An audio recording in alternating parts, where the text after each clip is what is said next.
Fabulous Friday from our studios here in Lagos, Nigeria. Good evening and welcome to Game On. Yes, the last edition for this week, and it promises to be exciting as we take you around the ever-exciting world of sport. I am Favour Itua, and of course, I'm not alone in the studio. I've got a fine gentleman this evening, Ope Adebari. Good evening and welcome to the show. Thank you, Favour. It's a pleasure to be here. Good to have you on Game On. All right, yes, of course, it's been a while. Yeah. But we're here to talk sport, and lots of things happening in the world of sport. But then, it's Friday and we have a lot to talk about. Definitely. I'm looking forward to it. We're getting into the business end of the world of sports. Many events to look forward to as well. Many things to dissect. So let's get into it.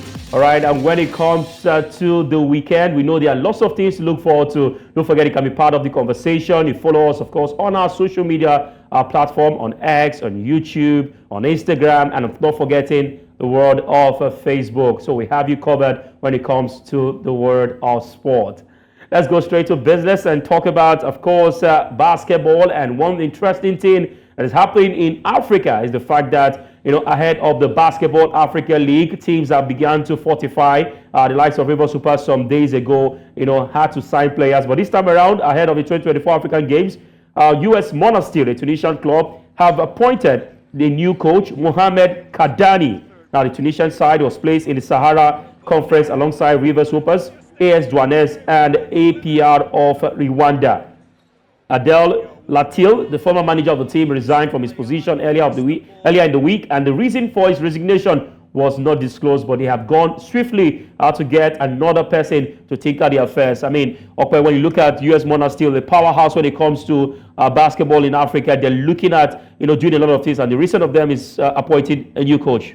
Definitely, and for me, I think it's a bit fishy, if I'm being honest. Really? Yeah. I mean, a coach resigning just a couple of months before the start of the BAL. I wonder what's going on behind closed doors. And I think for the fact that the reasons were not disclosed, for me, I think more into it and I'm trying to dissect what has happened. But for me, when it comes to basketball, I think it's all about preparation for me. And then going into the Basketball African League, US Monastir has been preparing, been involved in some local and national competitions as well. So going into the BAL, the players should be ready. However, when you have a new coach that comes in, a couple of dynamics might change in terms of the style of play, in terms of how they want to prepare towards certain opponents, as the case may be. But at the end of the day, I think I would want to factor in maybe a new manager bounce, a new coach bounce, because usually when you have new coaches step into a place just before some tournaments, they seem to be, should I say, performing above expectations. So we should expect that Rivers United would kind of be wary of the fact that there will be a new manager, and irrespective of the fact that it's within a short time. But then, when on paper, you know that US Monastir at the moment are higher or as far placed on the rankings than River Supers. So River Supers should just think of making an appearance and just go back over. I wouldn't say that categorically, but one thing they should be aware of is that the tactics might change. Obviously, considering the fact that they were getting ready to face a US Monastir with the former coach, and now the new coach coming in, there will be a lot of things that probably they wouldn't have prepared for in terms of, just like I said, the tactics of the team, in terms of perimeter play, in terms of how they want to rotate their teams and whatnot. But at the end of the day, for the River Supers, it's down to them just to prepare the team adequately and be ready to face any sort of competition. And talking about adequately, we all know that when you talk about the courts we have in Nigeria, not many states. In River State, there's a indoor sports hall, but then one thing is certain, it is not built for basketball alone. There are other activities that go down in River State in that particular hall. That's talking about the Alfred Diete Civic Center. But then looking at Rivers United, River Supers and their preparations, don't you think that they are really, really far placed when you compare to other teams in the world of basketball in Africa, particularly ahead of the tournament? Definitely, I do think so, because for me, when you want to go into such tournaments, I believe you need to be competing regularly. First of all, Nigeria does not have an active basketball league, so that's even a problem. And I think the most recent tournament that River Supers were involved in had to be the Louis Edem tournament, which was even like an exhibition tournament. And they did not perform to expectation. Yeah, the records of having to go over 20 games unbeaten was broken. Hoops and Reed when you compare them, they're not supposed to give River Supers a run for their money, but they were able to do that and defeating River Supers. Definitely, I think it's very disappointing. More to the fact that I did describe the Louis Edem tournament. To me, it should be an exhibition tournament where you have like grassroots basketball academies just competing in it, not even mainstay teams. Well, obviously, it's good for the image of the tournament when you have big teams participating in it. If these teams do not compete in a tournament, in an exhibition tournament like that, or not just exhibition, an invitational tournament like that, how do they prepare for a major tournament like the Basketball Africa League? Exactly, so that's the problem. So that's why I said with the Nigerian Basketball Federation, it's a problem because they don't get these teams in regular competition. So first of all, just like I said, there hasn't been like a basketball league for the last decade, if I'm not mistaken. Then again, when you compare Rivers Hoopers to probably other continental teams, talking about the likes of the teams in the North African countries, these teams get involved in regular competitions, not just locally, nationally as well, and sometimes even in international competitions. So Rivers Hoopers, compared to these other teams, they don't have the same level of competition. That's why when we go into tournaments like the BAL, our teams fall short. All right, we can only hope that Rivers Hoopers would not this time around go as spectators, but be active participants, not just about representing, but making a statement when it comes to the Basketball Africa League. But of course, build up to bar, and we're bringing you up to speed concerning what the teams are doing, and not forgetting what US Monastir just did about acquiring a new coach to take care of the affairs right there in the world of basketball. Away from there now, we go straight to the world of tennis, and one man who has not stopped doing the best when it comes to the world of tennis is Novak Djokovic. And this time around, Novak Djokovic reached a record 77th Masters semi-final on Friday when he defeated Alex de Minaur in straight sets in Monte Carlo. Now, the 36-year-old world number one came through a roller coaster quarterfinal to win 7-5, 6-4, and make the last four in the Principality for the first time since 2015, when he went on to claim his second title at the tournament. I mean, Novak Djokovic, when it comes to the world of tennis, you always mention a series of players, but it seems amongst the veterans, Novak Djokovic happens to be the most consistent at the moment when you compare to Rafael Nadal, and not forgetting, of course, Roger Federer is already out of tennis. Yeah, but I mean, thinking about it, in fact, coming into the tournament, he did say that he wasn't looking forward to much, considering the fact that he has missed a couple of major Masters due to injury.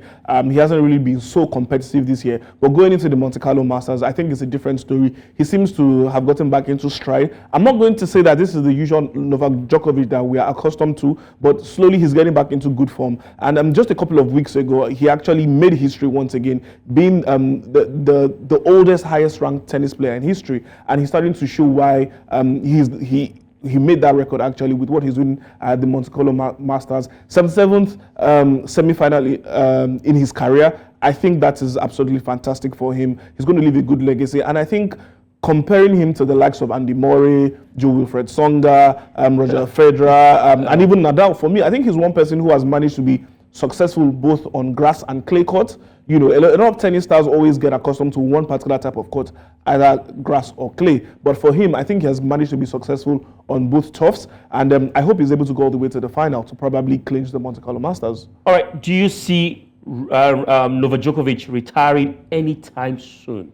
Well, for Djokovic, knowing the type of personality that he does possess, he's someone who has a never say never attitude. I think he's someone who's going to want to push himself to the absolute limit. He's going to try his best to make sure that he's able to compete very well at different levels for me. And then when you consider the fact that his other compatriots, right? Not compatriots, pardon me. His other top veterans, talking about the likes of Andy Murray and Rafael Nadal. These currently are players who are suffering from injury, and one of the major reasons why these players have not competed so much this year is due to injury. And there've been rumors that Andy Murray is probably going to call it quits at the end of the year. Nadal keeps taking his time. Every time he wants to compete at the major Masters or even just a usual tournament, just before the tournament starts, he has a setback in injury. So for me, I think Djokovic will try his best to make sure that his body is in good physical shape to be able to compete at the highest level. So knowing his mentality, once again, I don't think he would want to retire anytime soon. He would push through the injuries and try to get his body in good shape to continue to compete at the highest level in tennis.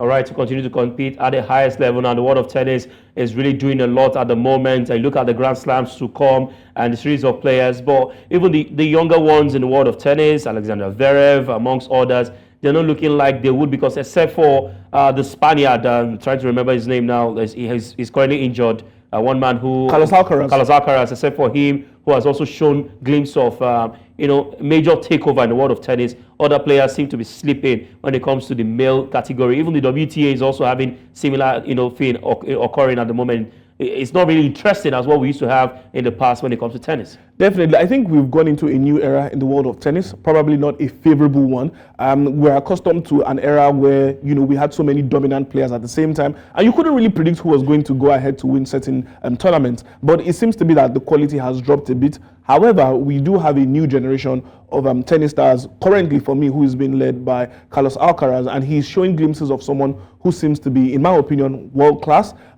Despite his age, I do think he does possess qualities of a world-class tennis player, in my own opinion. And at the end of the day, I think all that tennis stars would obviously get into the same groove and be able to improve their game, because obviously no athlete is into competition to always be second best or to lose, definitely. So if you keep getting paired against the best, you would want to find a way to beat the best. So I believe that the likes of Carlos Alcaraz will eventually build up competition amongst other tennis stars. Talking about the WTA as well, with the likes of Coco Gauff and co, she would also be inspiring the next generation of tennis stars, and we might just have that same level of competition once again. It will take a while. So for me, maybe I could just make a prediction and say maybe in the next 5 years, before we get back into that highly competitive era of tennis in both the men's and the women's sport. All right, the men's and women's sport, and of course for Novak Djokovic, we'll wait to find out if he will make it straight to the finals on Sunday. But he has either of Casper Ruud of Norway or France's Hugo Humbert for a place in Sunday's final. So if he gets a place in the finals, who says that Novak Djokovic cannot get the Monte Carlo Masters? All right, it's been an amazing time generally in the world of sport and a build up to the Paris 2024 Olympics. Now, we know one thing for sure: every sport that have not participated at the Olympics do try their best to ensure that they get that invitation, not just invitation, getting a stay. Some of them are being made to do exhibitions when it comes to the Olympics, but for a sport at the moment, which is now a sport, but before then it was seen as something that was just for fun. I'm talking about break dancing. Now, break dancing was announced sometime last year that, of course, it will be a sport in the Paris 2024 Olympics. And looking at how it is done, don't forget, dance has always held a unique place in human culture, and it's an art, of course, a form of media of expression. And when you look at it, and a lot of persons will see it, it's dated back at 3000 BC. I mean, it's been before that particular edition, and some of them will look at how it's been archaeological evidence dating back 3000 BC in Egyptian tomb paintings depicting dancing figures suggest that humans have been dancing before they even learned to read and write. There are different types of dance, each of course unique in its own way, and probably one of the most unique ones which is practiced all over the world. And this evening we have got an interesting and wonderful guest who will be joining us, Funsho Olokeshusi, who is a dance coach. He joins us this evening to talk about break dancing and what it is and what it has to offer ahead of the Paris Olympic Games. Good evening to you. Welcome to our studios right here in Nigeria. Thank you so much. It's so good to be here. All right, let's go straight to business and talk about the sport itself called break dancing. I mean, it's one interesting thing that a lot of persons have looked at and hoping to see how it moves on towards the Olympics. But how would you describe break dancing in Nigeria? Break dancing is actually budding. That's what I would say. But for us practitioners, it's like the best thing that's happened so far, having been featured in the Olympics. Basically, it's very funny when you're doing a practicing dance, and people are saying, to what end? Where would dance take you? Particularly, I've been practicing for several years, and for me, this is like the answer to our prayers concerning sustainability.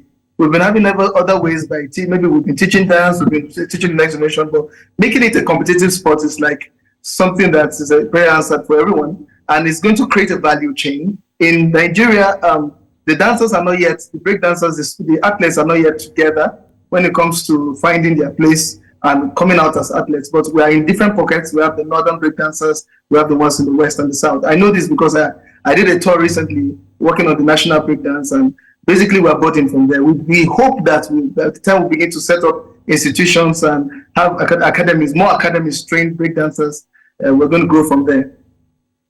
All right, we're going to go from there. Okay, quickly, let's also look at how, for breakdancing as a sport and how it's been able to, is it possible to infuse local dance moves like galala, leg work, etc. into breakdance to give us a competitive edge when you talk about Nigeria?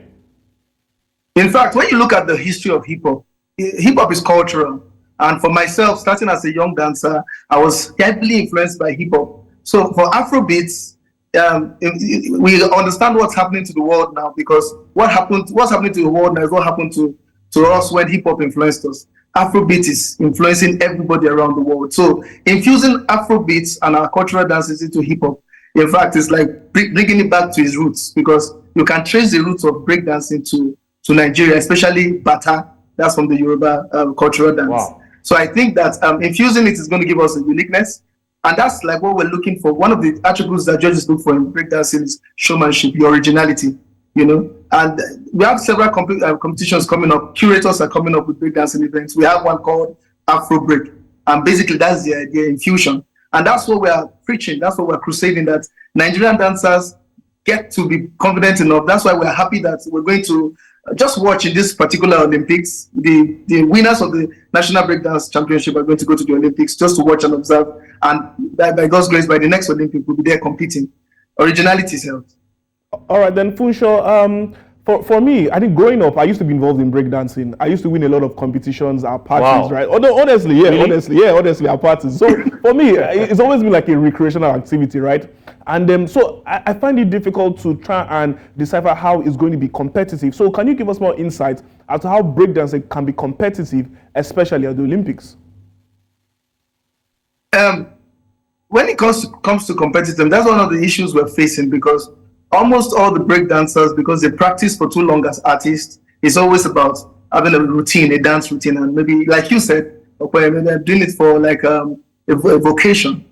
The competitiveness of breakdancing has a lot to do with training, because the approach of competition is totally different. There are particular things the judges are looking for, and that's what makes it competitive.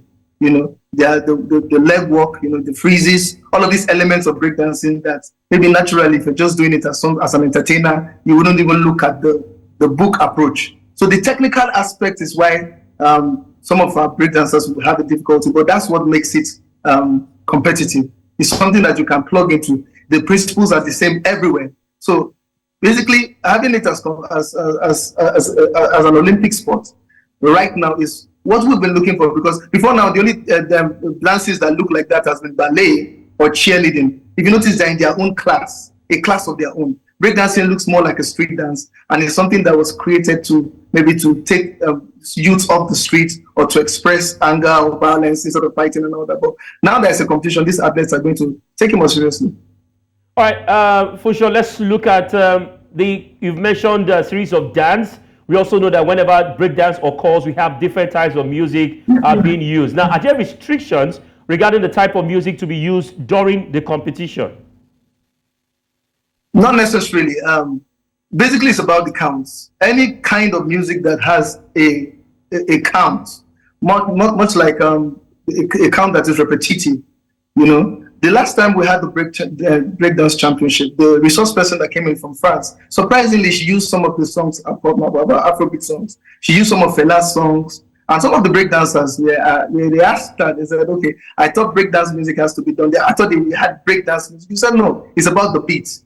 Move to the beat. It's about the beat, So any kind of music that has a beat that can be counted, either 8x8 or 4x4 or whatever it is, something you can follow, and show us your musicality. The idea is for you to be able to still keep up when the music changes. So basically, breakers are faced with that. They practice and they have their own counts and their own routines. And when they come to the field to battle, you don't know the music that is going to play. So breakdancing is about musicality. That's why you cannot do breakdancing without the DJs. If the DJs choose to infuse music that is from all over the world, we have music influenced by Caribbeans, we have disco, we have dancehall. Every kind of music can be used. Basically, that's to answer your question.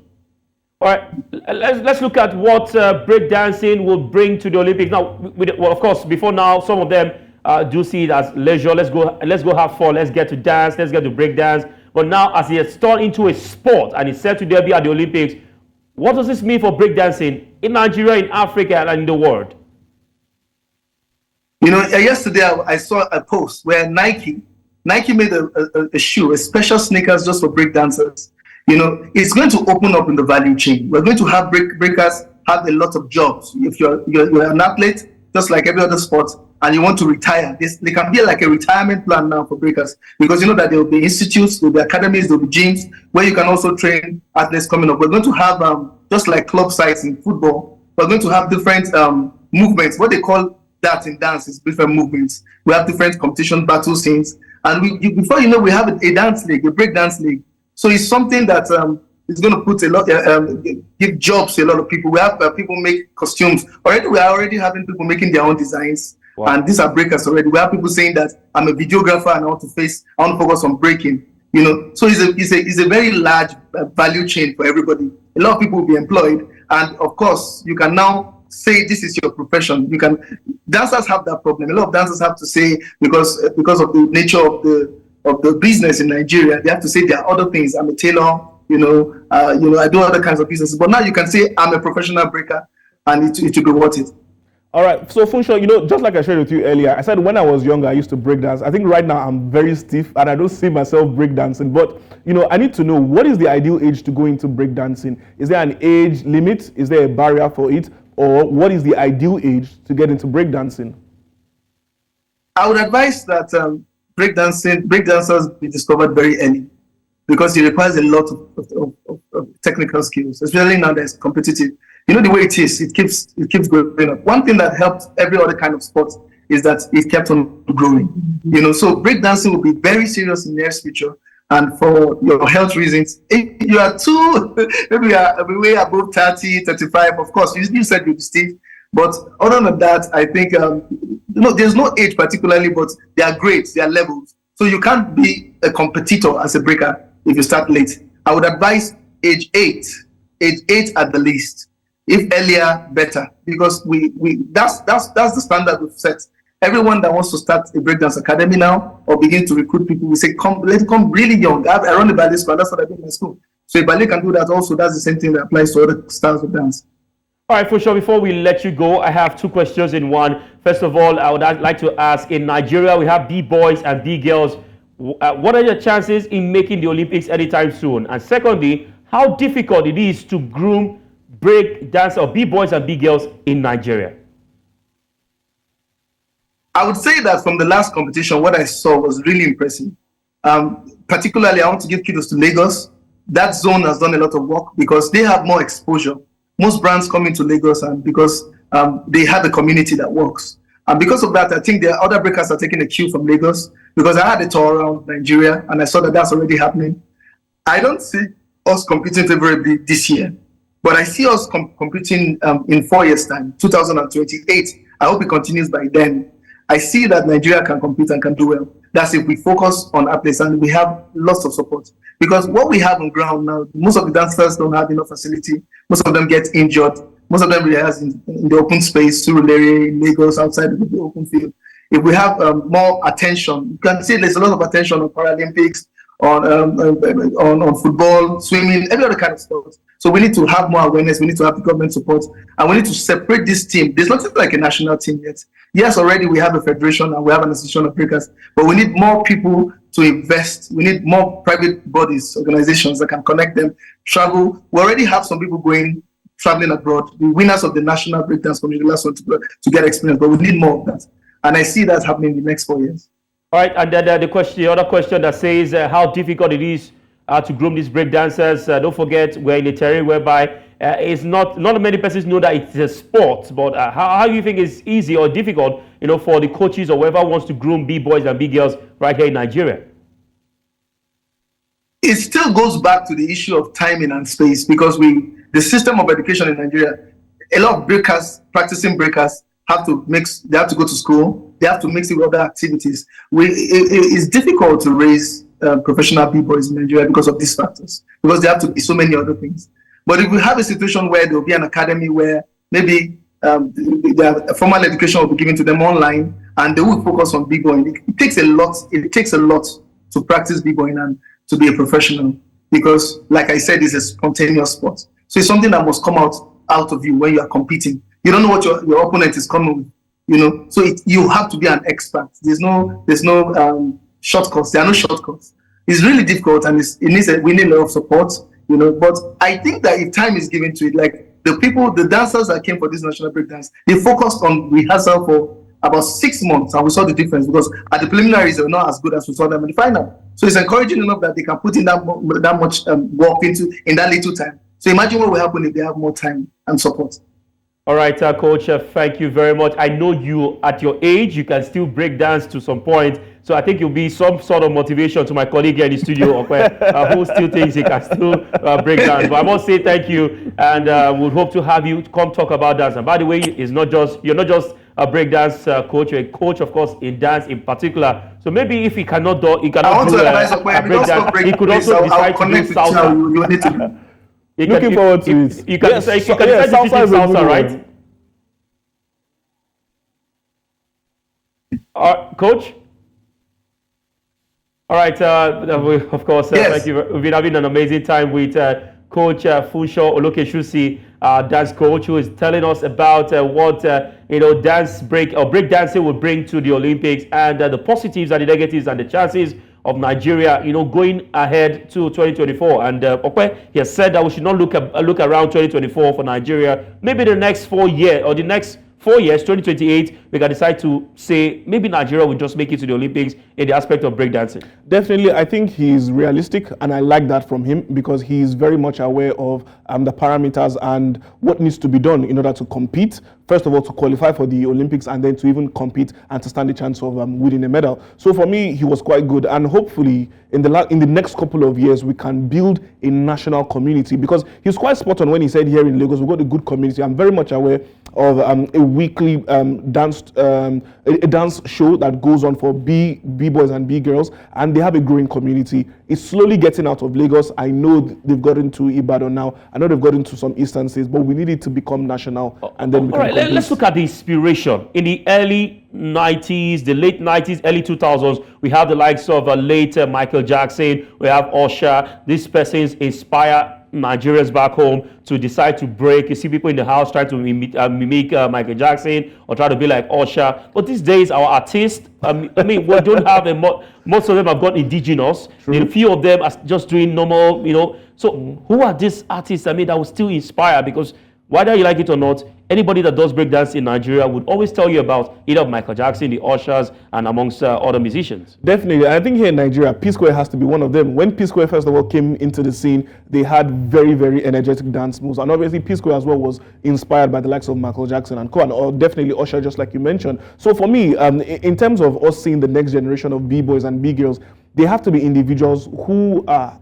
highly passionate about breakdancing. First of all, they need to have the interest, then the passion needs to be developed, and then they need to see themselves competing in order to get to that level where they can be competitive B-boys and B-girls. All right, in case you're watching Game On, and of course you now know that breakdancing is no longer what you do for fun. Aside being fun, you can also make money and also win medals out of it, because of course it's set to debut at the 2024 Paris Olympics. That's a big one when it comes to the world of sport. We go on a quick break, and when we come back, we'll be talking football.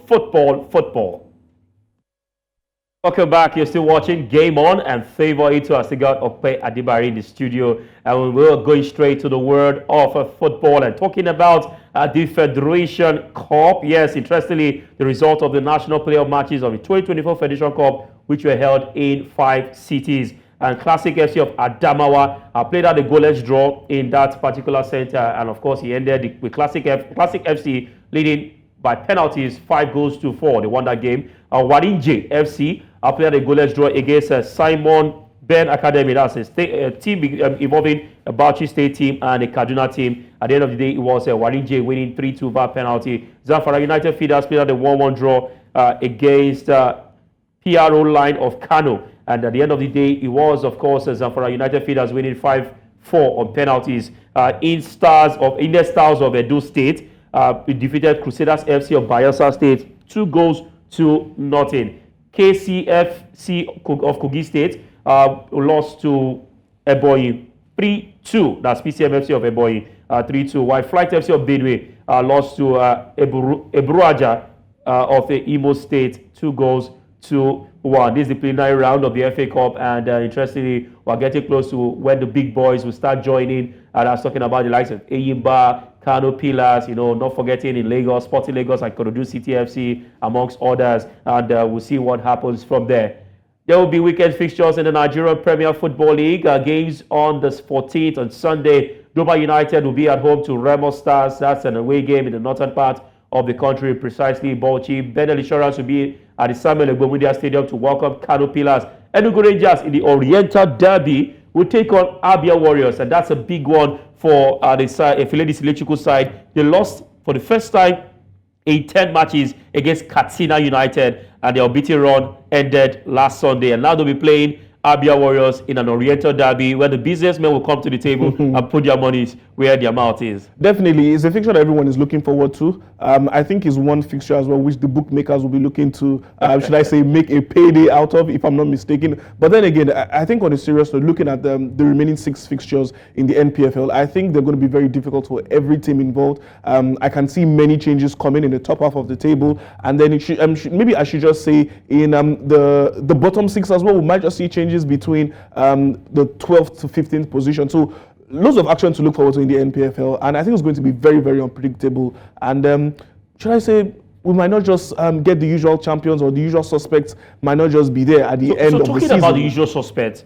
we know Eyimba would be among them, but they're not doing badly. They're close to the top of the table. We also have a team like Lobby Stars, who have won the league before, even though it was an unofficial season. It was ended abruptly. So they still have the chance to get their hands on the title. Then again, you have a team like Remo Stars who's also pushing. And Remo Stars is one team who seems to be capitalizing on both away and home fixtures. Remo Stars seem to me like, yes, like a Tottenham or sports side, or maybe like an Arsenal side that over the past few years they've not even, well, Remo Stars is still new to the league in terms of the number of times they've played in the top flight, but then they seem to get close, but then far from the title. At the end of the day, I think it's down to proper lack of experience from both the coaches and the players. I mean, with all due respect to Daniel Ogumodele, this is his second, if I'm not mistaken, his second full season. His second full season. So when I say lack of experience, I say lack of experience in terms of when it comes to the business end of the season, when you're actually fighting for the title and you are fighting with the big boys as well. So that's where the lack of experience comes in. Talking about the players as well, for me, in any squad, for any squad to be successful, you need a good balance of youth and experience.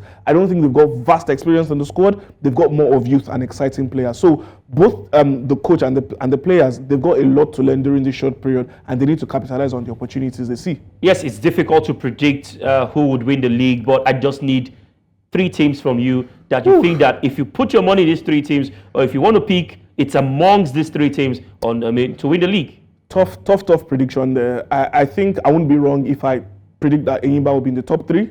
I'm not going to say where exactly. I'm not going to say first, second, or third, because for the NPFL is extremely unpredictable in my own opinion. Don't be surprised if you see a run-in from Remo Stars. Don't be surprised if you see a run-in from them. I'm tipping them to do something fantastic towards the end of the season, and I think I'll go for a wild prediction here, and maybe Lobby Stars. Just maybe. Lobby Stars? Just maybe. All right, we wait to find out what happens in the next few weeks. Don't forget, we've got into the business end of the league where everyone is now looking for where to get points.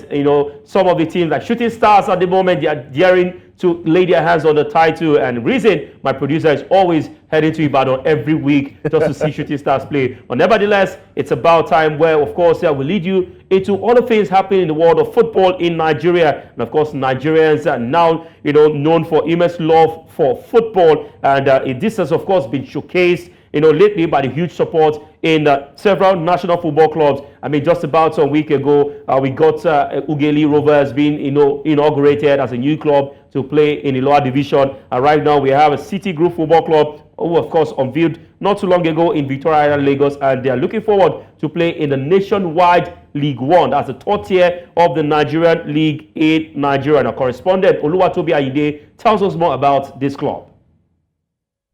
I'm excited because we've been able to add this football club to the piece, right, to the whole family. Nigeria's football landscape has welcomed to its midst City Sports Football Club, an arm of City Sports Group Limited, a company that prides itself as Africa's sports development providers. The football club, which is the brainchild of City Sports Group Limited chairman Shola Opaleye, is a result of 5 years of vision and planning, and seeing it come to life is a dream come true. With the club looking to play in the third division of Nigerian football, the Nationwide League One (NLO), plans are in full swing by the club coach and captain to compete as the league resumes. It feels exciting. It feels great. It feels great when you know that you've been building, you've been coming, you've been building, and now you've just seemingly put some of the last set of bricks on your building to make your structure stand. So it feels very exciting because, like you said, it's been a long journey.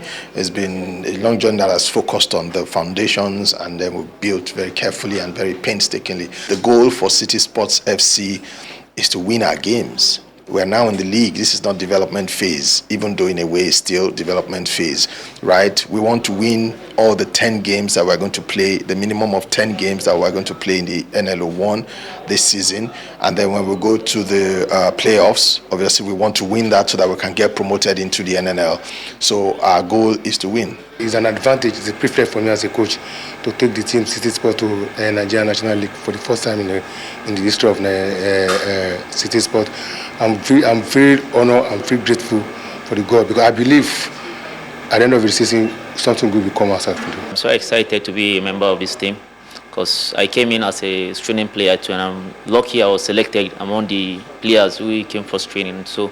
And I'm ready to play with my teammates because I see everyone, as in every of my teammates, they are all ready to play too, because we have the support, we have everything we need to carry on with. So we're all eager to start this coming week.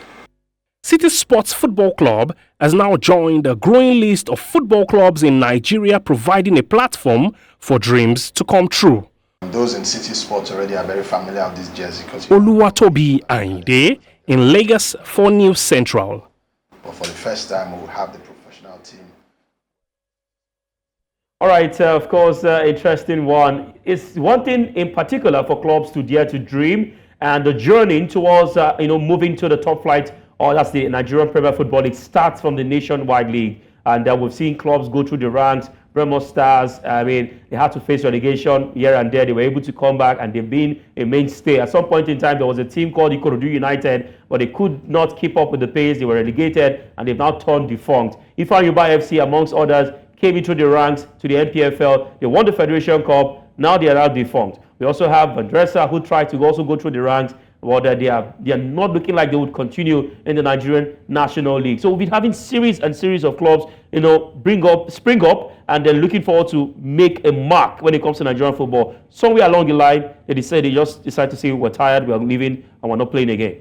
Yeah, but I think the new crop of clubs that have come through, especially in the MPFL, I think they've learned from their predecessors and they are taking things differently. I'm talking about the likes of Sporting Lagos. I'm talking about the likes of Inter Lagos, who's currently competing in the NNL as well. I'm talking about, and even Remo Stars as well. I think they are good examples. So for the new crop of clubs who have come up now, City Sports, we've got the Black Scorpions as well, and Ogweli Rovers. All right. Hopefully they can do well and come through the ranks. All right, hopefully they can do well, they can come to the ranks. And still talking football, we have to now move straight to the women. And when we talk about the women in Nigeria, they've been putting smiles on the faces of Nigeria, especially talking about the under-17 level. Don't forget, they recently won bronze at the last World Cup in India, the under-17 FIFA Women's World Cup. And the players have since decided to move to different parts of the world. And one of them, of course, is Olamide Oyinlola, who, of course, a product of Naija Ratels.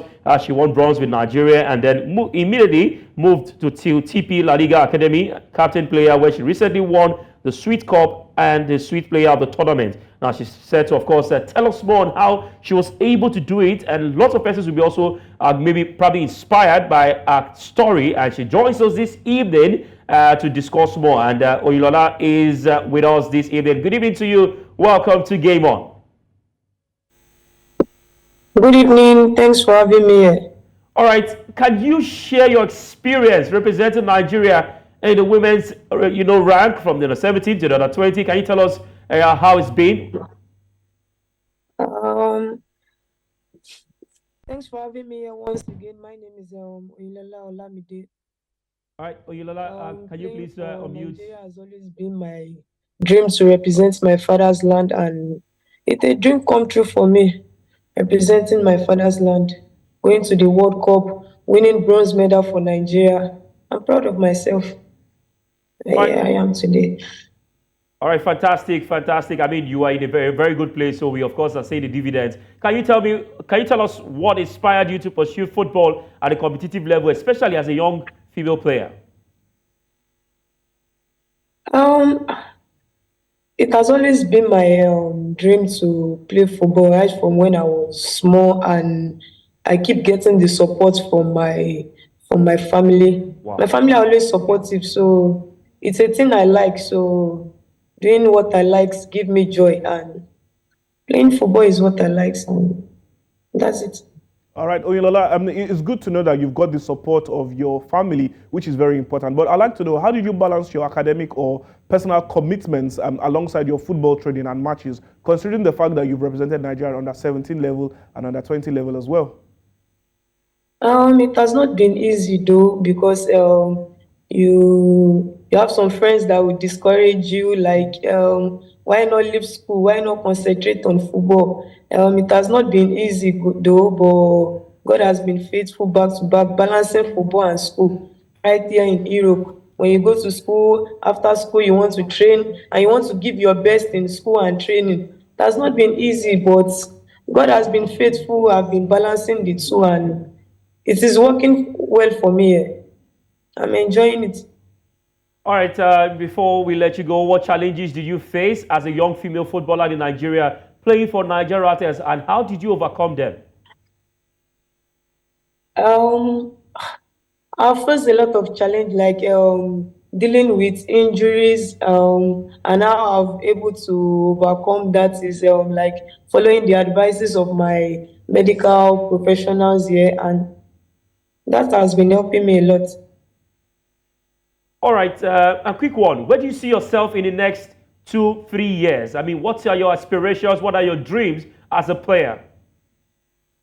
My dream as a player is to become a professional, because every footballer's dream is to play in Europe, and here I am in Europe. It's for me to go professional, sign for one of the best clubs in Europe, and continue playing my football as a girl child.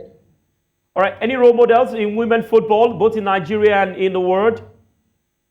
Is Osinachi Wiley, the Super Falcons centre back, and also Sergio Ramos. Ah, wow. Great. Interesting. All right, we must go, but of course, you've given us some insight. So when we see you defend balls, we know, oh, this is an Osinachi Ohale product or a Sergio Ramos product. But we don't want the red cards, because Sergio Ramos is known for getting red cards. Hope you will not be getting red cards.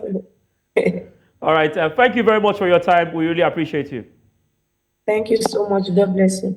All right, we must move on now to the under-17 level, where, of course, the Nigerian Football Federation has appointed a man, Manu Garba, not a new name when it comes to football on the, on the youth level, and he's set to take Nigeria into the WAFU B tournament with less than a month to the tournament. The appointment of Manu Garba, some persons raised the eyebrow, but some persons are saying, well, whatever it is, it's just a youth sort. Very, very weird. 1 month to the tournament. That's why you're just getting a coach. What you expect him to do 1 month to make magic. But the good thing is that he's experienced. He's been there before. I think some critics will say, maybe why bring him again? Why not bring someone fresh? But the good thing is that he's been there before and he knows what it takes. For me, if he wants advice, if he's going to probably listen to this show one day, I would say to him, look, we recently had a Via Regio tournament, okay? We had certain groups, or rather, had certain clubs who went to compete in Italy. So you should just go there and pick players? Just go there and pick players. Go to Beyond Limits, go to Ojodo FC, go to Ikorodu FC. Pick out these players from there. And obviously, the ones who have been growing in the ranks of Nigerian football, get the best of the best and give us a good tournament. Some persons have said that the NFF has kind of setting these coaches to fail. Now, don't forget, Finidi George was appointed as interim coach less than a few weeks to the friendly match. Now we're having the month to a tournament. The coach might just say, I didn't have time to prepare. That's why it's like this. What we saw with also Laneboso at the just concluded Africa Games, we're having same thing or similar kind of appointment with just 1 month to go. And don't forget, under 17, it's not easy. You don't have any player at all. You are going to start from the scratch. Well, first of all, I hope that Manu Garba does not toe the same route as Laneboso, who said that, he felt there were certain players who needed to be involved in the tournament. Do not pick players because of your own personal preference. Pick players based on merit, pick players who are in form, and pick players who are willing to represent their country at the highest level and do well. I also do hope that the NFF do not stifle Manugaba in the sense that they would be the one to pick the squad for him. They should give him the leeway since they've given him the job at such a short time frame and let him do the needful in terms of scouting players, bringing them into the camp and preparing them adequately for this tournament. All right, how confident are you that the under-17 would replicate what we saw with the Kelechi Iheanacho and the Victor Osimhen? I'm not confident at all because when it comes to developmental football, you need to have had this crop of players together for a good number of time from probably the under-9 stage. And I don't think we're going to have that. Well, we're going to be picking talents from different football teams and maybe the grassroots as well. So for me, I'm not so confident about it, majorly because we're just hiring a coach 1 month before the tournament. But just like everyone always says, there's always that Nigerian spirit, quote unquote. Maybe that will take us far. Maybe that will take us far. Meanwhile, in South Africa today at the FNB Stadium, Kaizer Chiefs retired the number 26 jersey worn by the man who, of course, lost his life. I'm talking about Luke Fleurs. And they're saying that will no longer give that jersey to any player in respect to the man who was killed while his car was being hijacked. I mean, good gesture to do for someone who is important in the club. Definitely a promising talent right there, not just for Kaizer Chiefs, but for South African football as well. So sad to see him go, and it's a good way to honor him. And I hope that his memory lives on.